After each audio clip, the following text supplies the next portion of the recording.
सोचो एक दिन तुम नींद से जागो और तुम्हारी आत्मा तुम्हारे डैड के शरीर में आ गई हो और तुम्हारे डैड की आत्मा तुम्हारे शरीर में चली गई हो। खैर असली दुनिया में तो ऐसा पॉसिबल नहीं, लेकिन हमारी आज की इस कहानी में कुछ ऐसा ही होता है। और बिलीव मी दोस्तों, ये मूवी काफी मजेदार है। इसमें कॉमेडी और इमोशंस कूट कूट कर भरे हैं। इस वीडियो को एंड तक जरूर देखिएगा, आपको जरूर मजा आएगा। तो कहानी की शुरुआत होती है एक लड़की दोयोन और उसके डैड संगते से। दोनों बाप बेटी अपने अच्छे पल बिता रहे थे। दोयोन अपने डैड से बहुत प्यार करती थी, यहाँ तक कि वो कहती है कि डैड मैं बड़े होकर आपसे ही शादी करूंगी। अब प्रेजेंट टाइम में संगते इस वीडियो को देखकर रो रहा था। वो पुराने पलों को याद कर रहा था, क्योंकि अब कुछ भी पहले जैसा नहीं रहा। उसकी बेटी दोयोन अब उससे ज्यादा बात नहीं करती, यहाँ तक कि अब उसे ये भी पसंद नहीं है कि उसके डैड के कपड़े और उसके कपड़े साथ में धुलवाए जाएं। यहाँ तक कि दोयोन की मॉम संगते को बताती हैं कि दोयोन को ये चीज चाहिए। और ये बात जानकर संगते दोयोन से कहता है कि अगर तुम्हें कुछ चाहिए तो तुम मुझसे डायरेक्ट क्यों नहीं बोल रही।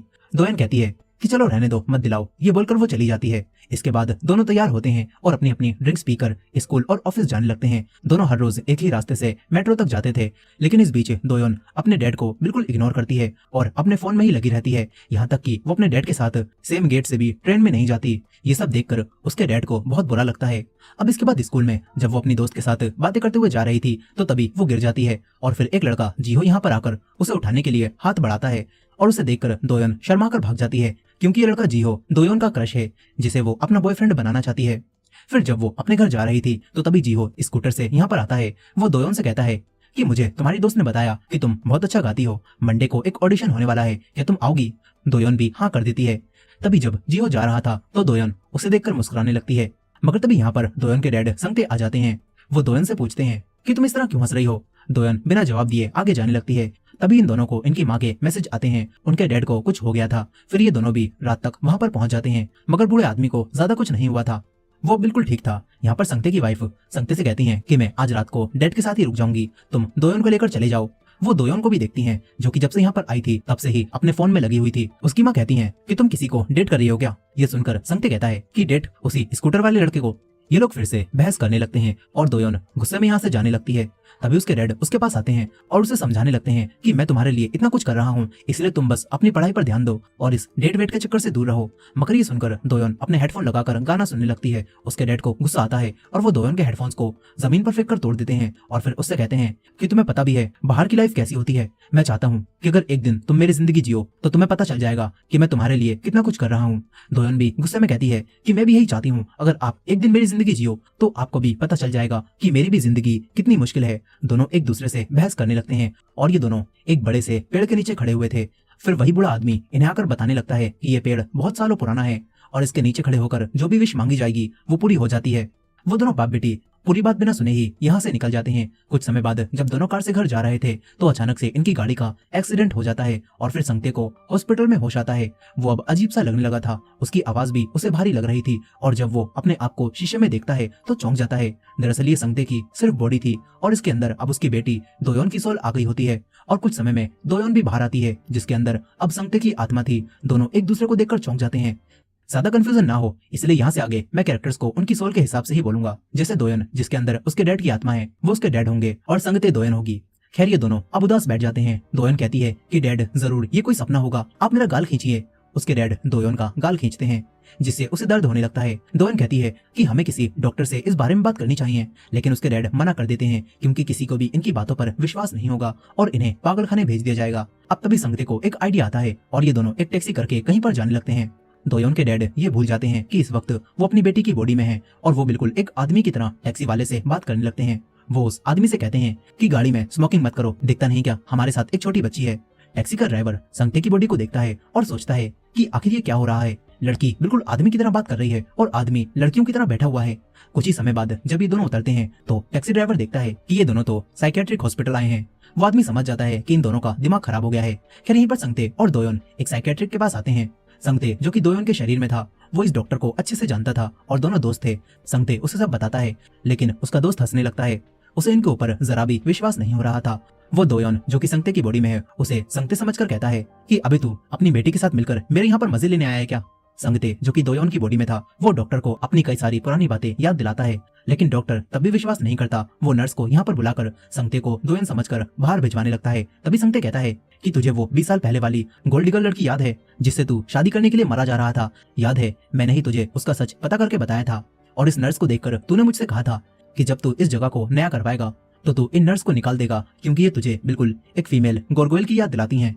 नर्स ये सुनकर अलग ही गुस्से में आ जाती हैं कि डॉक्टर मेरे बारे में ये सब सोचता है। डॉक्टर संगते, जिसके शरीर में दोयन है, उसके एक लगाकर कहता है कि अभी तूने अपनी बेटी को भी ये सब बता दिया। तभी दोयन के डैड डॉक्टर को मारने लगते हैं और कहते हैं कि मेरी बेटी को मत मार, उससे दूर रह। इसके बाद इन दोनों को हॉस्पिटल से निकाल दिया जाता है। फिर एक स्टोर में संगते एक ड्रिंक लेकर ओनर के पास जाता है। वो आदमी कहता है कि बच्ची, तुम अभी माइनर हो, तुम इसे नहीं पी सकती। तभी दोयन यहाँ पर आ जाती है। संगते कहता है कि मुझे ये ड्रिंक खरीद कर दो। दोयन कहती है कि डैड, आप मेरी बॉडी में हो, उसमें ड्रिंक मत पीजिए। शॉप ओनर सोचता है कि आखिर ये आदमी इस लड़की को डैड क्यों बोल रहा है। तभी ये दोनों उसे समझाने लगते हैं, लेकिन वो आदमी सोचता है कि ये लोग उसके मजे ले रहे हैं। आदमी इनसे लड़ाई करने लगता है। तभी आदमी की बीवी यहाँ पर आती है और उसे शॉप से हटा देती है और सोचती है कि ये आदमी ही बेकार है, कभी भी कोई काम ठीक से नहीं करता। ये सब देखकर संगते दोयन से कहता है कि हम इस बात को आप सबसे और तुम्हारी मॉम से छुपा कर रखेंगे। अब इसके बाद घर पर संगते की वाइफ इन दोनों के लिए ढेर सारा खाना बनाती हैं। संगते, जो कि दोयन की बॉडी में था, वो भरपेट खा रहा था और संगते की वाइफ सोचती है कि आज मेरी बेटी कितने अच्छे से खाना खा रही है। तभी दोयन सोचती है कि मैं तो अब डैड की बॉडी में हूँ, तो मुझे डैड पर रहने की कोई भी जरूरत नहीं है। अब तभी संगते की वाइफ बियर निकालती है। संगते के मुंह में ये देखकर पानी आ जाता है, लेकिन वो अपनी बेटी के शरीर में था, इसीलिए ड्रिंक नहीं पी सकता था। और दोयन, जो कि संगते की बॉडी में थी, उसे भी बियर नहीं पीनी थी, इसीलिए ये लोग बहाना बनाकर बियर पीने से रोक देते हैं। संगते की वाइफ को शक होता है कि ये दोनों बाप बेटी आज इतनी सारी बातें क्यों कर रहे हैं। वो संगते से कहती हैं कि तुमने अपनी बेटी को कितने पैसे खिलाए हैं जो ये तुमसे इतने अच्छे से बात कर रही है।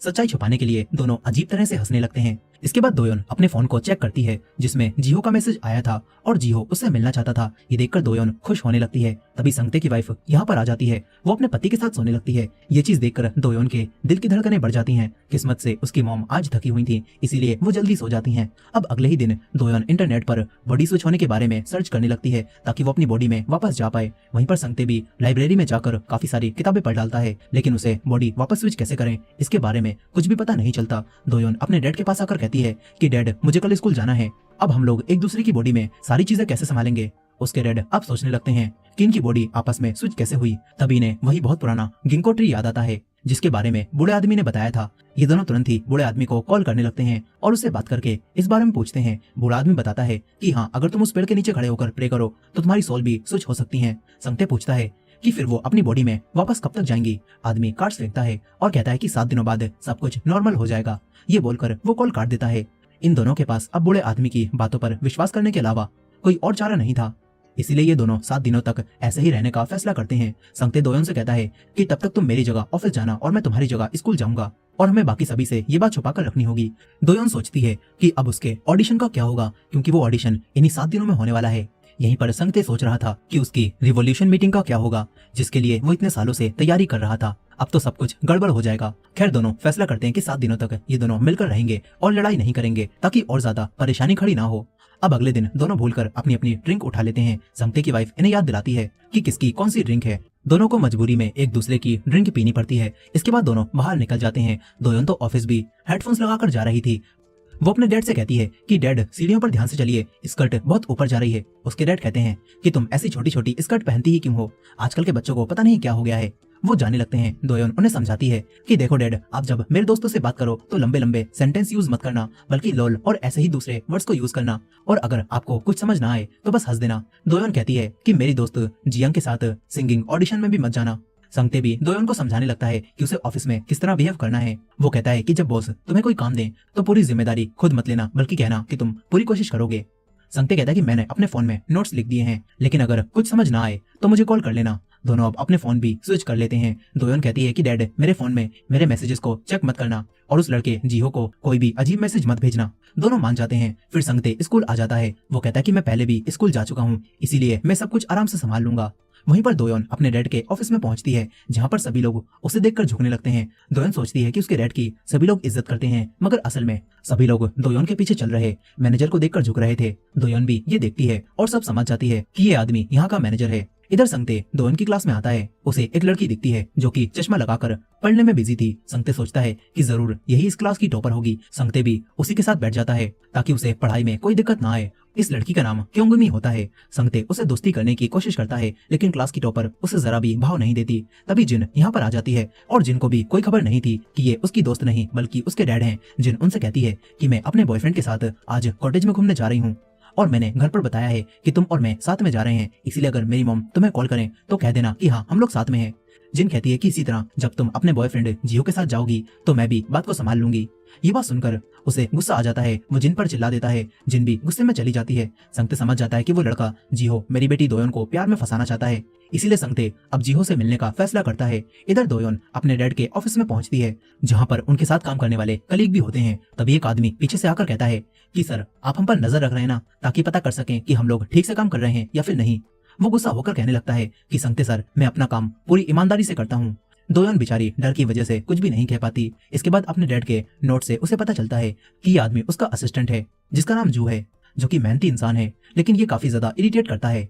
यहीं पर दोयोन बाकी कलीग्स को भी देखती है और इन्हीं के साथ एक लेडी यूमी भी होती है। दोयोन यूमी को देखकर सोचती है कि ये तो कितनी फिट है यार, काश मैं भी इतनी फिट होती।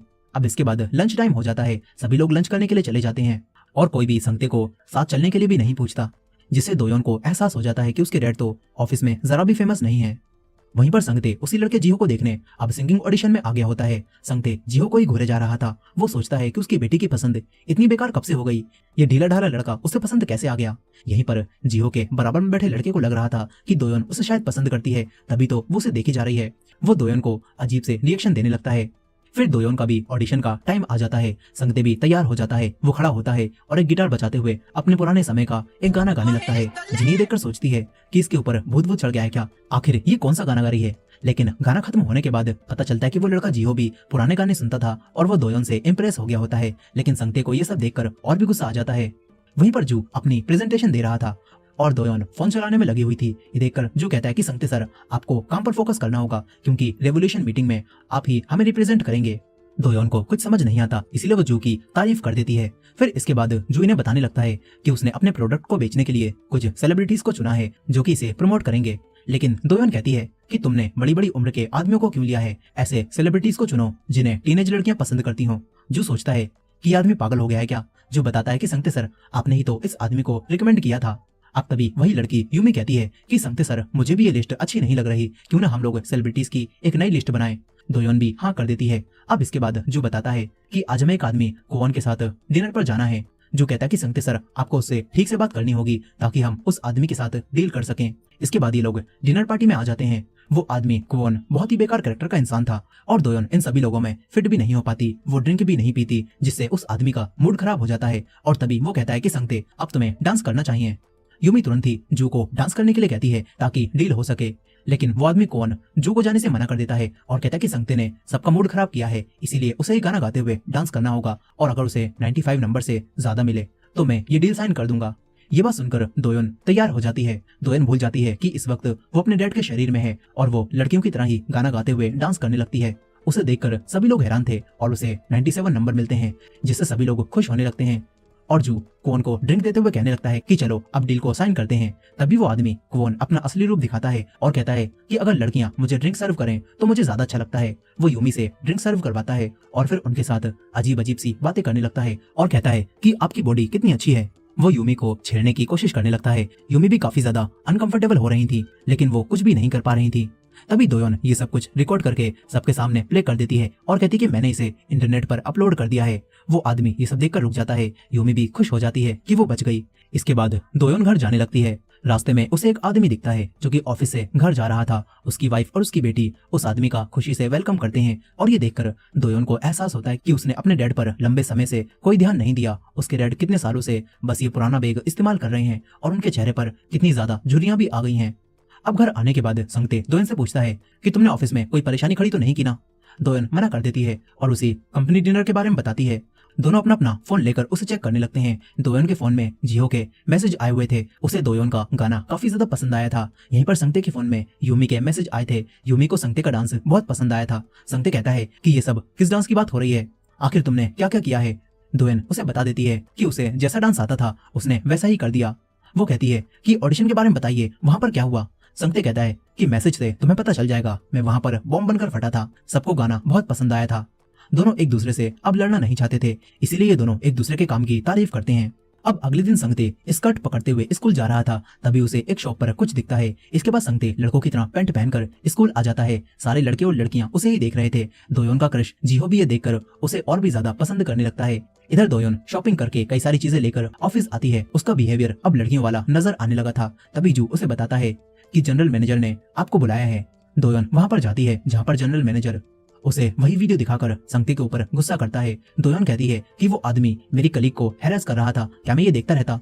जनरल मैनेजर कहता है कि इस वीडियो को डिलीट कर दो और तुरंत जाकर उस आदमी से माफी मांगो, तुम्हें अपने बीवी बच्चों की चिंता नहीं है क्या। ये बोलकर वो संगते को वापस भेज देता है। वहीं पर संगते स्कूल में देखता है कि उसका पोर्टफोलियो अप डाउन हो गया है, यानी कि उसकी बेटी ठीक से काम नहीं संभाल पा रही। अब तभी टॉपर से उसे पता चलता है कि कल इनका मॉक एग्जाम होने वाला है, जो जानकर संगते चौंक जाता है। इसके बाद जब टीचर इन्हें पढ़ा रहे थे तो सब कुछ संगते के सर के ऊपर से जा रहा था, उसे कुछ भी समझ नहीं आता। इसीलिए वो टॉपर को रिश्वत देते हुए कहता है कि क्या तुम मेरे घर आज रात पढ़ने चलोगी, हम लोग साथ में पढ़ेंगे।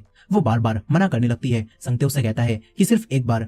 इसके बाद टॉपर भी मान जाती है। वहीं पर यूमी संगते से इम्प्रेस हो गई थी, क्योंकि संगते यानी कि दोयोन ने उसे हरास होने से बचाया था। यूमी अब उसे एक जगह पर ड्रिंक के लिए लेकर आती है। दोयोन को ये जगह काफी अच्छी लगती है। वो यूमी के नेल्स को देखने लगती है और उनकी काफी तारीफ करती है और कहती कि काश मेरे भी ऐसे नेल्स होते।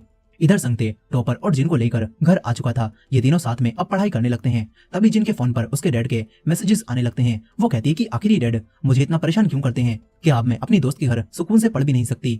ये सुनकर संगते कहता है कि वो तुम्हारे डैड हैं, तुम्हें अंदाजा भी है बाहर की दुनिया कितनी खतरनाक है, उन्होंने सब देखा है, इसीलिए वो तुम्हारी चिंता करते हैं। अब तभी टॉपर ये बताने लगती है कि मेरे पेरेंट्स को तो पता भी नहीं होगा कि मैं घर पर नहीं हूँ। संगते कहता है कि अगर मेरे पास तुम्हारे जैसी बेटी होती तो मुझे भी कोई चिंता नहीं होती, मगर वो टॉपर कहती है कि ऐसा नहीं है, असल में उन लोगों को मेरी कोई चिंता ही नहीं है और जरूरी नहीं कि एक माँ बाप अपनी बेटी से तभी खुश हों जब उनकी बेटी पढ़ाई करे, बिना पढ़ाई करे भी उनकी बेटी होती है।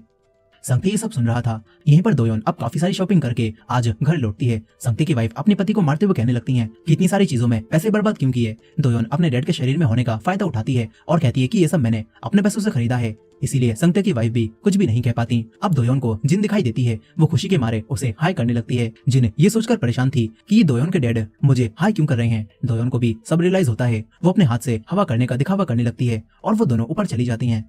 फिर संगते की वाइफ उससे कहती हैं कि मुझे कुछ दिनों के लिए डैड के घर जाना है, तुम लोग ठीक से रहना। संगते दोयोन को देख रहा था कि ये लड़की मेरे शरीर में होने का फायदा उठा रही है और जो मन में आ रहा है वो खरीद रही है। संगते दोयोन को ले जाकर उससे कहता है कि तुम पैसे बर्बाद मत करो। इसके बाद वो दोयोन को बताता है कि कल तुम्हारा मॉक एग्जाम है और मैं तुम्हारी दोस्तों को पढ़ाई करने के लिए यहाँ पर लाया हूँ, मैं तुम्हें दिखाऊंगा पढ़ाई करके अच्छे नंबर कैसे लाते हैं। दोयोन भी कहती है कि ट्राई कर लो डैड। अब इसके बाद एग्जाम वाला दिन आ जाता है। संगते पूरा तैयार था, लेकिन जब क्वेश्चन पेपर उसके सामने आता है तो वो परेशान हो जाता है। उसे एक भी क्वेश्चन का आंसर नहीं पता था। जैसे तैसे वो इस एग्जाम को कंप्लीट करता है। वहीं पर दोयन सोच रही थी कि पता नहीं डैड एग्जाम कैसे दे रहे होंगे। अब तभी जू उसके पास आकर उसे छत पर बुलाता है। दोयन छत पर जाती है, जहाँ पर जू उसे कहता है कि आपने क्या किया है, मुझे भी अपनी ट्रिक बताइए। कल रात आप यूमी के साथ ड्रिंक पर गए थे ना, और यूमी तो कभी भी आपको पसंद नहीं करती थी, यहाँ तक कि वो रोज आपकी कॉफी में थूकती थी, लेकिन कुछ दिनों से वो आपको बहुत पसंद करने लगी है और वो आपको ड्रिंक पर भी ले गई। मुझे भी बताइए आपने उस पर कौन सा जादू चलाया है। ये बात सुनकर दोयन समझ जाती है कि जू यूमी को पसंद करता है। वो जू को टिप्स देने लगती है कि किस तरह फ्लर्ट किया जाता है ताकि यूमी उसे पसंद करने लगे। अब इसके बाद जू उन्हीं टिप्स को यूज करता हुआ यूमी को मैसेज करने लगता है। इधर घर आते समय संगते के पास उसी लड़के जीहो के मैसेज आते हैं। वो दोयोन को बाहर मिलने के लिए बुला रहा था। संगते सोचता है कि लड़का मेरी बेटी को फंसाना चाहता है, इसलिए वो मैसेजेस को डिलीट करने लगता है। फिर घर पर दोयोन काफी लेट ऑफिस से आती है। वो अपने डैड से पूछती है कि एग्जाम कैसा गया। संगते उसे सच नहीं बताता और कहता है कि वो अच्छा गया। इसके बाद दोयोन जियो के उन्हीं मैसेज को देखकर हैरान रह जाती है। दरअसल संगते ने उन मैसेजेस को डिलीट नहीं किया था। अब अगले दिन दोनों बाप बेटी साथ जाने लगते हैं। संगते दोयोन से कहता है कि मुझे वो लड़का जिहो पसंद नहीं है, लेकिन दोयोन तो खुशी के मारे पागल हो रही थी। यहीं पर अगले दिन भी ऑफिस में जू यूमी को वही सारे मैसेज करता है। यूमी उसे देखकर मुस्कुराती है, जिससे जू को लगता है कि संगते सर की टिप्स काम कर रही हैं। लेकिन यूमी जू से परेशान हो गई थी। वो उसे डबल मिडल फिंगर दिखाकर उसे रिजेक्ट कर देती हैं। तभी जू के पास एक कॉल आती है। फिर वो संगते को बताता है कि आज marketing team home shopping show करने वाली है, जिसमें वो हमारे लिप स्टैंड प्रोडक्ट को एक मौका देने वाले हैं। ये लोग तुरंत ही उसकी तैयारी करने लगते हैं। वहीं पर स्कूल में एग्जाम के रिजल्ट आउट हो चुके थे और इसमें संगते ने दोयोन की रैंक 29 पहुंचा दी होती है, जो कि पिछली बार से बहुत नीचे थी। यहीं पर अब पता चलता है कि जिस लड़की को वो अब तक टॉपर समझ रहा था, उसकी रैंक तो खुद लास्ट आई होती है। वो दुखी होकर चली जाती है और एक जगह पर आकर रोना शुरू कर देती है। तभी संगते उसके पास आता है और कहता है कि क्या हुआ है, क्या तुम्हें भी कोई भी आंसर नहीं पता था। वो लड़की क्योंगमी कहती है कि तुम मेरा मजाक उड़ा रही हो ना, तुम तो जानती ही थी ना मेरी हर बार लास्ट रैंक ही आती है। असल में ये लड़की पढ़ाई में बहुत बुरी थी, इसीलिए वो हमेशा पढ़ाई करने की कोशिश करती रहती थी और उसे पढ़ते हुए देखकर संगते ने कुछ और ही समझ लिया। यहाँ अब जिन आकर उसे समझाती है और कहती है कि तुमने अपनी तरफ से पूरी कोशिश की थी, इसीलिए उदास मत हो। जिन उसे समझाने लगती है और संगते को भी एहसास होने लगता है कि वो अपनी बेटी के बारे में अब तक गलत था। इधर ऑफिस में शो की पूरी तैयारी हो जाती है, लेकिन जो मार्केटिंग टीम ये शो करने वाली थी वो एक्सीडेंट में फंस जाती है और इनके पास अब कोई भी नहीं बचता और शो भी शुरू होने वाला था। जू और यूमी एक दूसरे को धकेलने लगते हैं, लेकिन दोनों को कैमरे के सामने बोलने में शर्म आती थी। तभी दोयोन खुद ही आगे आ जाती है। अब इसके बाद शो शुरू होता है और दोयोन एक लेडी के साथ बैठकर प्रोडक्ट के बारे में बताने लगती है। संगते की वाइफ भी टीवी पर ये देखकर काफी हैरान होती हैं। यहीं पर दोयोन फिर से भूल जाती है कि वो अपने डैड के शरीर में है और वो उसी प्रोडक्ट को इस्तेमाल भी करने लगती है, लेकिन ये मार्केटिंग सभी को काफी पसंद आती है। वहीं पर संगते को टीचर से डांट खानी पड़ रही थी क्योंकि उसके नंबर पिछली बार से बहुत कम होते हैं। उसके टीचर कहते हैं कि अब तुम्हारे डैड को ये बात बतानी पड़ेगी। वो कॉल करने लगते हैं। संगते उन्हें रोकता है क्योंकि वो नहीं चाहता था कि दोयोन को ये सब पता चले कि उसके डैड भी एग्जाम में अच्छे नंबर नहीं ला पाए, लेकिन उसके टीचर दोयोन के डैड को कॉल कर ही देते हैं और यहाँ पर बुला लेते हैं। वहीं पर दोयोन भी खुश होने लगती है कि अब वो अपने डैड को सबक सिखाएगी। वो जाने लगती है, तभी जू उसे रोक लेता है और कहता है कि तुम्हारी दी हुई वो टिप्स बेकार हो गई हैं, अब मैं क्या करूं। इस पर दोयोन उसे एक और आइडिया देती है और कहती है कि अब तुम्हें सीधा यूमी के पास जाकर उसे चॉकलेट देनी चाहिए और उसे अपने दिल की बात बता देनी चाहिए। ये बोलकर दोयोन भाग जाती है। इसके बाद जू यूमी को चॉकलेट देता है और फिर उनसे अपने दिल की बात कहने लगता है, लेकिन यूमी पहले ही निकल चुकी थी और ये देखकर वो उदास होने लगता है। मगर यूमी ने छुपकर सारी बातें सुन ली थी और वो भी खुश होने लगती हैं। वहीं पर दोयोन स्कूल पहुंचकर टीचर्स के सामने अपने डैड को मारने की एक्टिंग करती है और टीचर संगते को रोकते हैं और कहते हैं कि दोयोन के ग्रेड भले अचानक से कम हो गए हों, लेकिन वो एक मेहनती और अच्छी लड़की है, उसे मत मारिए। दोयोन अब अपने डैड को टीचर्स के सामने बिल्कुल एक डैड की तरह डांटती है और कहती है कि मैं तुम्हारे लिए बाहर इतनी मेहनत करता हूँ और तुमसे ठीक से पढ़ाई भी नहीं हो रही। वो दोबारा से अपने डैड के हल्के हल्के मारने लगती है। संगते धीरे से कहता है कि बस भी करो, अब बहुत हो गया। फिर वो चिल्लाकर भाग जाता है। दोयोन कहती है कि डैड रुकिए, कहाँ पर जा रहे हो। टीचर चौंक जाता है कि ये दोयोन के डैड अपनी बेटी को डैड क्यों कह रहे हैं। यहीं पर दोयोन अपने डैड को पकड़कर उठाकर बाहर लाती है। संगते कहता है कि तुम तो मुझे मारने के लिए बहुत बेताब होगी ना, तो तुम्हें सुकून मिल गया अपने डैड को मारकर और उन्हें फेल होते हुए देखकर तुम्हें खुशी हो रही होगी ना। दोयोन कहती है कि ऐसा नहीं है, वैसे भी वो मेरे ही ग्रेड्स थे जो कि अब नीचे चले गए हैं। दोयोन फिर अपने डैड से माफी मांगती है और कहती है कि जब से मैंने आपकी जगह ऑफिस जाना शुरू किया है, मुझे समझ आ गया है कि आप कितनी मेहनत करते हो। संगते खुश होने लगता है। तभी दोयोन कहती है कि अब बस आप मेरी जगह डैड पर चले जाओ, नहीं तो जी हो मुझसे दोबारा कभी भी नहीं मिलेगा। उसके डैड नहीं जाना चाहते थे, लेकिन दोयोन उन्हें उठाकर ले जाती है। वो अपनी सबसे अच्छी ड्रेस उन्हें देती है और पहनने के लिए कहती है। वो अपने डैड को अच्छे से तैयार करती है और जीहो के साथ डेट पर भेज देती है। जीहो उन्हें दोयोन समझकर उन्हें एक पुराने सॉन्ग्स की कैसेट की शॉप पर ले जाता है, जहाँ पर काफी सारी पुरानी एल्बम्स थी। दोयोन भी इनका पीछा करते हुए यहाँ पर आ गई होती है। वो बाहर से ही इन्हें देखने लगती है। वो सोचती है कि ये उसकी पहली डेट थी और उसकी जगह उसके डैड इस डेट का मजा ले रहे हैं। अब इसके बाद उसके डैड जाते वक्त बहुत थक चुके थे और वो सो जाते हैं और सोते सोते जीहो के कंधे पर सर रख लेते हैं। दोयोन ये देखकर और भी ज्यादा परेशान होने लगती है। उसे इस वक्त अपनी बॉडी में होना था, लेकिन वो अपने डैड की बॉडी में फंसी हुई है। अब इसके बाद जीहो और संगते गाड़ी से उतरते हैं। संगते कहता है कि चलो अब मैं चलती हूँ, लेकिन जीहो उसे रोक लेता है। तभी दोयोन ये देखकर चीखती है और तुरंत ही उन दोनों को आकर दूर कर देती है। वो दोयोन के डैड के रूप में खुद को इंट्रोड्यूस कराती है और जीहो का हाथ पकड़कर उसे फील करने लगती है। संगते कहता है कि डैड हाथ छोड़ो, लेकिन वो हाथ छोड़ने का नाम भी नहीं लेती। वो जीहो के साथ ही घर तक आती है। जीहो कहता है कि अब मुझे जाना होगा। वो जाने लगता है। दोयोन काफी दुखी थी क्योंकि ये उसकी जिंदगी की पहली डेट थी जिसे वो फील भी नहीं कर पाई। संगते को अपनी बेटी के लिए काफी बुरा लगता है। वो तुरंत ही कमरे में आकर अपनी फोन की फ्लैशलाइट को जलाकर खिड़की से बाहर जीहो को आवाज लगाता है और इसके बाद दोयोन उस फोन की फ्लैशलाइट दिखाते हुए जीहो को बाय कहने लगती है। अंधेरे की वजह से जीहो को लगता है कि वो दोयोन है। वो भी बाय करता है और चला जाता है।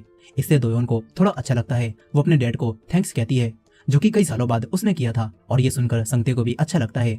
अब इसके बाद रिवोल्यूशन मीटिंग वाला दिन आ जाता है। संगते दोयोन को अच्छे से तैयार करता है और उसे अपनी बनाई हुई स्क्रिप्ट देता है। उसे बिल्कुल स्क्रिप्ट के हिसाब से बोलना था। अब इसके बाद दोनों निकल जाते हैं। स्कूल में संगते मीटिंग के बारे में ही सोच रहा था। वो क्लास से बाहर निकल जाता है। वहीं पर कंपनी में रिवोल्यूशन मीटिंग चल रही थी, जिसमें अब संगते का नंबर आ जाता है। दोयोन जू के साथ मिलकर स्क्रिप्ट के हिसाब से बोलती है और उसकी प्रेजेंटेशन काफी डिसेंट चल रही थी। संगते भी फोन के जरिए सब सुन रहा था। यहीं पर दोयोन बिल्कुल स्क्रिप्ट के हिसाब से बोल रही थी और तभी वो बताती है कि इन्होंने जो प्रोडक्ट बनाया है उसका प्राइस $50 होगा। जो बोलते हुए दोयोन भी हिचकिचाने लगती है। जैसे तैसे वो इस प्रेजेंटेशन को खत्म करती है। संगते खुश हो रहा था, लेकिन यहाँ पर कंपनी का चेयरमैन बिल्कुल आराम से सो रहा था।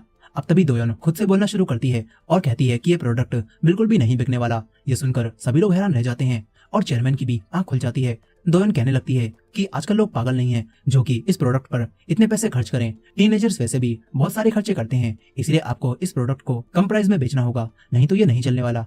संगते लगातार दोयोन को फोन पर चुप होने के लिए कह रहा था, लेकिन दोयोन चुप नहीं होती और इस वजह से कंपनी के चेयरमैन को भी गुस्सा आ जाता है। दोयोन कहती है कि टीन्स हमारी इस कंपनी के फ्यूचर कंज्यूमर्स हैं, इसलिए हमें उन्हें ध्यान में रखकर अच्छी क्वालिटी के प्रोडक्ट बनाकर कम प्राइस में बेचने होंगे। एक आदमी कहता है कि क्या तुम इस चीज की रिस्पॉन्सिबिलिटी लोगे कि वो प्रोडक्ट चलेगा। फिर कुछ याद करके वो बोलती है कि जिम्मेदारी एक दूसरे को समझने से आती है। अगर हम अपने कंज्यूमर्स को नहीं समझेंगे तो हम लोग जिम्मेदारी आखिर किस चीज की लेंगे। वो कहती है कि हमें पहले टीनेजर्स को समझना होगा और मैं इस चीज की पूरी जिम्मेदारी लूंगा। ये सब सुनकर चेयरमैन कहता है कि तुम गलत नहीं हो, लेकिन यहाँ पर कोई भी ये सब सुनकर खुश नहीं हुआ। ये बोलकर सब जाने लगते हैं दोयोन ने अब सब कुछ गड़बड़ कर दी थी। अब इसके बाद दोयोन बाहर निकलती है। संगते भी यहाँ आकर दोयोन के पीछे पड़ जाता है। वो कहता है कि तुम्हें अंदाजा भी है तुमने क्या किया है। इस सब की वजह से मुझे और मेरी टीम को कंपनी से फायर किया जा सकता है।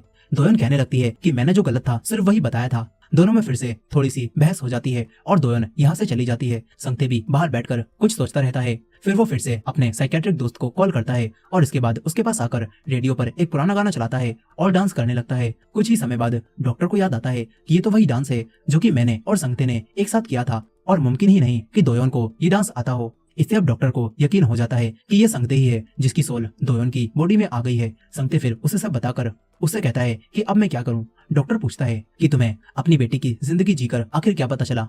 इस पर संगते बताता है कि आजकल हाई स्कूल के एग्जाम बहुत टफ हो गए हैं, जबकि मुझे लगता था कि वो इजी होंगे, इसीलिए मैं दोयोन को हमेशा पढ़ने के लिए कहता रहता था। डॉक्टर कहता है कि तुम्हें ध्यान देना चाहिए, तुम्हारी बेटी को क्या चाहिए। इसके बाद संगते वापस आ जाता है। वो दोयोन से बात करने के बारे में सोच रहा था। वो दरवाजे के पास जाता है, लेकिन उसकी हिम्मत नहीं होती कि वो अपनी बेटी से बात कर पाए और वो वहीं पर बैठ जाता है। दोयोन भी उदास दूसरी तरफ बैठी हुई थी। इसी तरह सुबह हो जाती है और फिर दोयोन के पास जू का मैसेज आता है। वो तुरंत ही भागती हुई ऑफिस जाने लगती है और इसी दौरान फोन भी गिरा देती है। संगते फोन को उठाता है और अपने पास रख लेता है। वो एक बेसबॉल फील्ड में जाकर गुस्से में बॉल्स को हिट करे जा रहा था। तभी उसे फोन से पता चलता है कि संगते को उसकी पूरी टीम के साथ कंपनी से निकाल दिया गया है। ये बात जानकर वो तुरंत ही एक साइकिल को चुराता है और वहीं जाने लगता है। इधर दोयोन कंपनी के चेयरमैन के पास पहुंचकर उनसे कहने लगती है कि वो उसे और उसकी टीम को कंपनी से ना निकाले, लेकिन चेयरमैन कहता है कि कल तो तुम काफी बड़ी बड़ी बातें कर रहे थे ना, इसीलिए अब तुम्हें ही अपने टीम मेंबर्स की जिम्मेदारी लेनी होगी। ये बोलकर वो जाने लगता है। दोयोन उन्हें रोकने की बहुत कोशिश करती है, लेकिन कोई फायदा नहीं होता। तभी संगते साइकिल से यहाँ पर आता है और कार से टकराकर उसका एक्सीडेंट हो जाता है। उसे तुरंत ही हॉस्पिटल ले जाया जाता है, जहाँ पर उसकी जान बच गई होती है, लेकिन संगते को होश नहीं आया होता। दोयोन ये सब देखकर काफी ज्यादा रोने लगती है। उसे एहसास हो गया था कि उसके डैड रोज किन चीजों से गुजरते हैं। वो देखती है कि उसके डैड के फोन में सिर्फ उसके ही फोटो हैं, जहाँ पर बचपन में वो खुशी खुशी अपने डैड के साथ फोटो खिंचवाती थी, लेकिन बड़े होने के बाद उसने अपने डैड से दूर रहना शुरू कर दिया। और ये देखकर दोयोन को अपनी गलती का एहसास होता है। वो अपने डैड के पास आ जाती है और उनसे बातें कर कर कहने लगती है कि डैड, ऐसा नहीं है कि मैं आपको पसंद नहीं करती थी, इसीलिए मैं आपसे दूर रहने लगी थी। दोयोन कहती है कि मैं एक जिम्मेदार बेटी नहीं थी और मुझे लगता था कि मैं आपको डिसअपॉइंट और शर्मिंदा कर दूंगी, इसीलिए मैं दूर रहने लगी। मैं आपका सामना नहीं कर पा रही थी। दोयोन अपने डैड से माफी मांगती है और उनसे कहने लगती है कि डैड जाग भी जाओ ना। वो कहती है कि डैड, मैं आपसे बहुत प्यार करती हूँ। संगते की आंखों से भी आंसू निकल रहे थे। फिर कुछ समय बाद संगते और दोयोन जब दोनों सो रहे थे तो उनकी सोल्स आपस में फिर से स्विच हो जाती हैं और अपने अपने शरीर में लौट जाती हैं। फिर दोनों एक दूसरे को देखकर काफी खुश होते हैं और गले लगा लेते हैं। साथ ही चेयरमैन ने काफी सोचने के बाद संगते और उसकी टीम को एक और मौका दे दिया होता है और उस प्रोडक्ट का प्राइस भी कम कर दिया होता है। संगते और दोयोन के बीच में भी अब सब कुछ ठीक हो गया था। दोनों अब खुशी खुशी साथ जाने लगते हैं और इसी तरह एंड में हम हर उम्र की लड़कियों को देखते हैं जो कि बताती हैं कि वो अपने डैड से बहुत प्यार करती हैं। और जो लड़कियां बूढ़ी और बड़ी हो चुकी थीं, जिन्होंने अपने डैड को खो दिया था, वो कहती हैं कि हम अपने डैड को आज भी बहुत मिस करते हैं। अगर हमें एक और मौका मिले तो हम अपने डैड से कहेंगे कि डैड, हम आपसे बहुत प्यार करते हैं, आपने हमारे लिए बहुत कुछ किया। और इसी एंडिंग के साथ ये कहानी यहीं पर खत्म हो जाती है। दोस्तों, आपको ये मूवी कैसी लगी कमेंट करके जरूर बताइएगा। खैर, इस मूवी के लास्ट में हम संगते, दोयोन और उसकी माँ को भी देखते हैं, जो कि तीनों घूमने आए हुए थे, जहाँ पर दोयोन की मॉम गुस्सा हो रही थी क्योंकि उनके बारे में किसी को भी कोई भी चिंता नहीं थी। वो संगते से बहस करने लगती हैं और कहती हैं कि काश अगर तुम एक दिन मेरी जिंदगी जीते तो तुम्हें पता चलता कि मैं कितनी मेहनत करती हूँ। संगते भी कहने लगता है कि अगर तुम मेरी जिंदगी जीती तो तुम्हें पता चलता मैं कितनी मेहनत करता हूँ। तभी दोयोन ध्यान देती है कि ये लोग उसी बड़े से पेड़ के नीचे खड़े हैं। वो अपने मॉम और डैड को लेकर तुरंत ही निकलने लगती है, लेकिन अब तक सोल चेंज हो चुकी थी। और इसी के साथ ये कहानी यहीं पर खत्म हो जाती है। दोस्तों, वीडियो को लाइक करके हमारे चैनल को भी सब्सक्राइब कर लीजिएगा। मिलते हैं नेक्स्ट वीडियो में।